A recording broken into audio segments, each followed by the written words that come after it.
مرد ہر بازی دماغ سے کھیلتا ہے۔ کبھی کبھار کوئی ایک بازی ایسی ہوتی ہے جسے وہ دل سے کھیلتا ہے، اور جس بازی کو وہ دل سے کھیلتا ہے اس میں مات کبھی نہیں کھاتا، کیونکہ وہ بازی انا کی بازی ہوتی ہے۔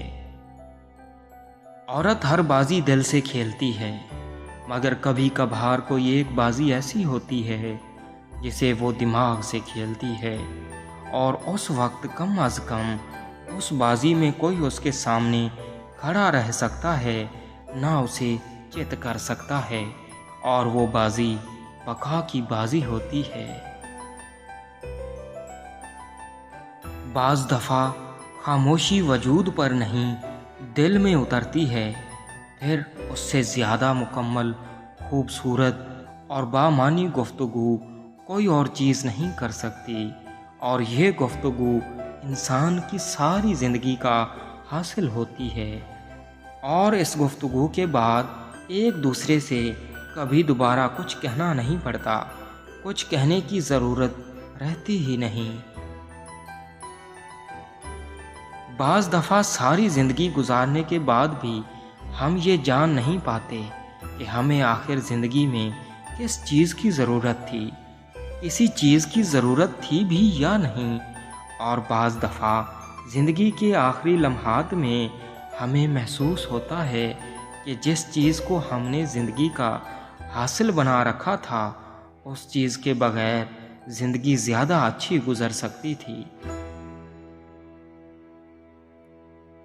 زندگی میں ہمارے ساتھ چلنے والا ہر شخص اس لیے نہیں ہوتا کہ ہم ٹھوکر کھا کر گریں اور ہمیں سنبھال لے ہاتھ تھام کر، گرنے سے پہلے یا بازو کھینچ کر گرنے کے بعد۔ بعض لوگ زندگی کے اس سفر میں ہمارے ساتھ صرف یہ دیکھنے کے لیے ہوتے ہیں کہ ہم کب، کہاں اور کیسے گرتے ہیں۔ لگنے والی ٹھوکر ہمارے گھٹنوں کو زخمی کرتی ہے یا ہاتھوں کو، خاک ہمارے چہروں کو گندا کرتی ہے یا کپڑوں کو۔ سارے دن سب کے لیے اچھے اور سب کے لیے برے نہیں ہوتے، نہ ہی اللہ ہر انسان کو ہر قسم کی تنگی دیتا ہے۔ کچھ چیزوں میں تنگی ہوتی ہے، کچھ میں آسانی۔ انسان پریشانیوں کی گنتی کرنے کا ماہر ہے، نعمتوں کا حساب کتاب رکھنا اسے ہمیشہ بھول جاتا ہے۔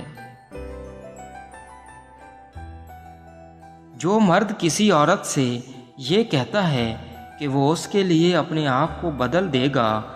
اس سے بڑھ کر فرار اور مکار کوئی دوسرا نہیں ہوتا۔ جو شخص اپنے مذہب کے لیے اپنی پارسائی برقرار نہیں رکھ سکتا، جو شخص اپنے خاندان کی عزت اور نام کے لیے اپنی آوارگی پر قابو نہیں پا سکتا، جو اپنے ماں باپ کے پڑھائے ہوئے تمام سبق بھول کر پستی کی انتہا تک پہنچ جاتا ہے، جو خود اپنی نظروں میں اپنا احترام اور عزت باقی رکھنے کی پرواہ کیے بغیر عیاشی کرتا ہے، وہ کسی عورت کے لیے خود کو کیا بدلے گا۔